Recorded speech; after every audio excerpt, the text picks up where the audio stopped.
ये क्या कर रहे हैं आप? शोभा, वो झूठ की बुनियाद पर रिश्ता जोड़ना चाहते हैं? ये ठीक नहीं है।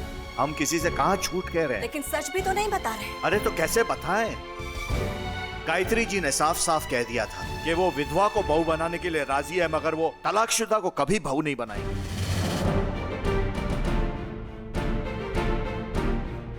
मरी गया ना प्रशांत हमारे लिए, बस उसकी तस्वीर पर हार चढ़ाना बाकी है।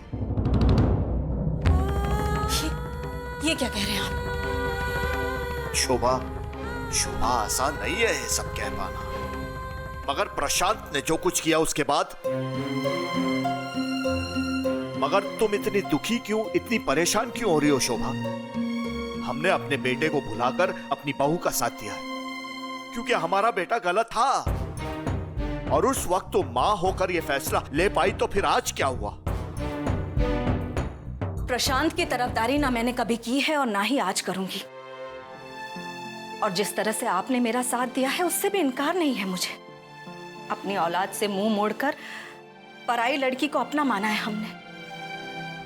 हम शायद प्रशांत को माफ भी कर देते और आरती भी, अगर वो अपनी गलती मानकर वापस आ जाता। लेकिन ऐसा हुआ नहीं और होगा भी नहीं शोभा। ये तुम भी बहुत अच्छी तरह से जानती हो। फिर कौन सी बात है जो तुम्हें रोक रही है? यही कि गायत्री जी से हमने आरती के तलाकशुदा होने की बात छिपाई। अरे शोभा, तुम भी। शोभा, प्रशांत के जाने के बाद कितना कुछ सहा है हमने इंदौर में। समाज, बिरादरी के ताने जो हमसे कहते थे कि बहू को अपनाकर अपने बेटे को ठुकरा दिया, लेकिन हम लोग ने हार नहीं मानी। हम लड़ते रहे, जूझते रहे। नतीजा क्या हुआ? हमें वो शहर छोड़कर यहां भोपाल में बसना पड़ा। शोभा, मैं दावे के साथ कह सकता हूं कि कोई भी आदमी ऐसी लड़की से शादी करने को राजी नहीं होगा जिसका पति जिंदा है। मान लो उसका पति लौट आया अपने बच्चे पर अधिकार जमाने, तब कोई भी इस झंझट में नहीं फंसना चाहेगा। आपकी बात से मैं सहमत हूं भी और नहीं भी। नहीं इसलिए कि कहीं इस नए रिश्ते को अपनाने के संघर्ष में ये झूठ आरती की राह को और मुश्किल न बना दे। उन लोगों को अंधेरे में रखकर ये रिश्ता जोड़ना मुझे ठीक नहीं लग रहा है। एक ही बात को लेकर क्यों बहस कर रही हो तुम शोभा? देखो, बहुत अच्छा परिवार है, बहुत सुना है उनके बारे में, और जब उन्होंने पहल की है तो हमें देर नहीं लगानी चाहिए। और शोभा, तुम ये क्यों भूल रही हो कि ये रिश्ता हमें बाबा के दरगाह पर मिला है। तुम चिंता मत करो, आगे भी वही सब ठीक करेंगे। देखो, तुम चाहती हो ना कि आरती का घर संसार फिर से बस जाए और अंश को उसके पापा मिल जाए?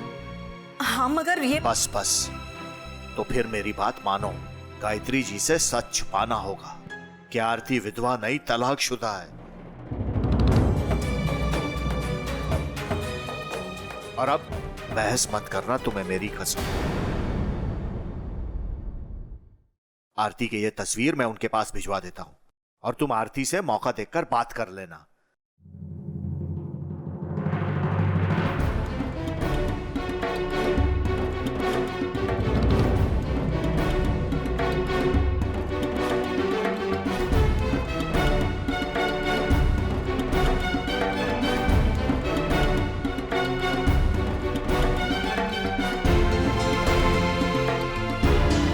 मेरे बारे में ही बात कर रहे थे ना आप दोनों, इसलिए मेरे आते ही दोनों चुप हो गए। लगता है आप किसी और को भी थप्पड़ खिलवाना चाहती हैं।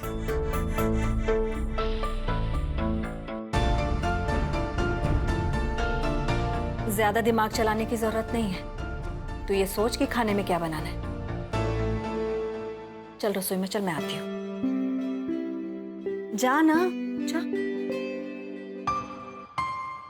चल।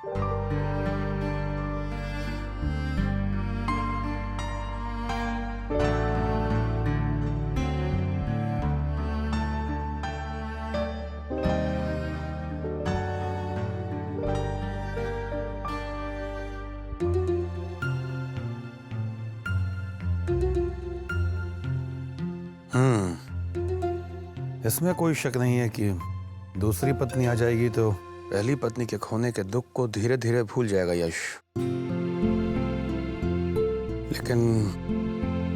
लेकिन क्या?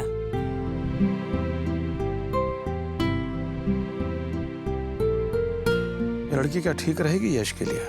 मुझे तो लगता है सही रहेगी, क्योंकि वो खुद एक माँ है, बच्चों की परवरिश तो अच्छी तरह जानती होगी।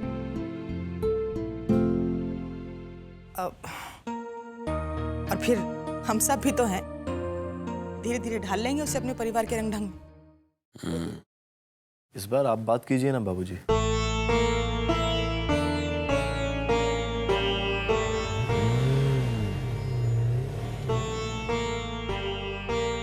मैं बात करता हूँ उससे, तुम लोग जाओ।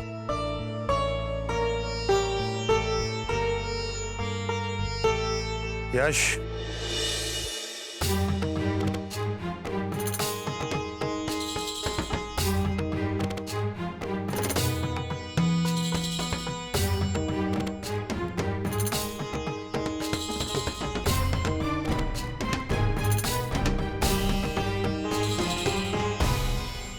बैठो।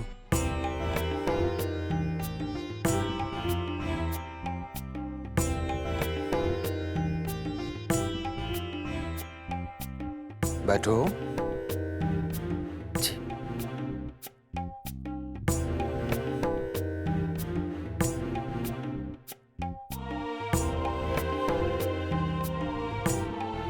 बहुत समय दिया हमने तुम्हें सोचने के लिए। ये मानते हैं हम कि हमारी मंझली बहू बहुत गुणी और संस्कारी लड़की थी, और ये भी कि तुम अभी तक अपने आप को उससे अलग नहीं कर पाए हो। लेकिन यश, जो चला गया उसके लिए दुनिया से मुंह नहीं मोड़ा जाता, और ना ही अपनी खुशियों से। जिस दरवाजे के खुलने की उम्मीद ही नहीं है उस पर दस्तक देते रहना समझदारी नहीं कहलाती।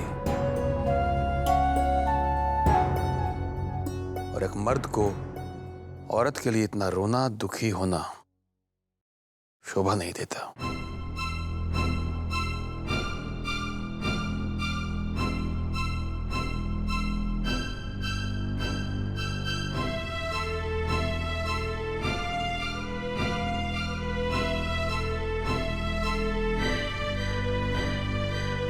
तुम बिजनेस को अच्छी तरह संभाल रहे हो, बच्चियों को भी, लेकिन बेटा तुम्हारी उदासी देखी नहीं जाती हमसे।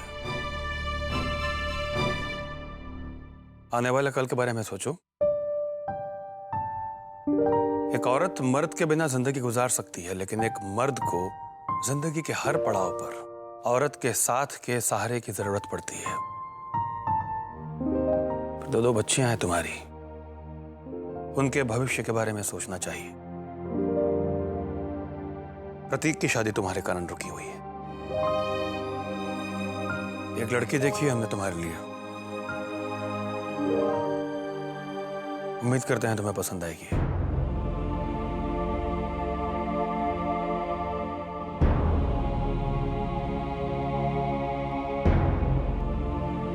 इस रिश्ते के लिए तुम्हारी हां सुनना चाहता हूं मैं।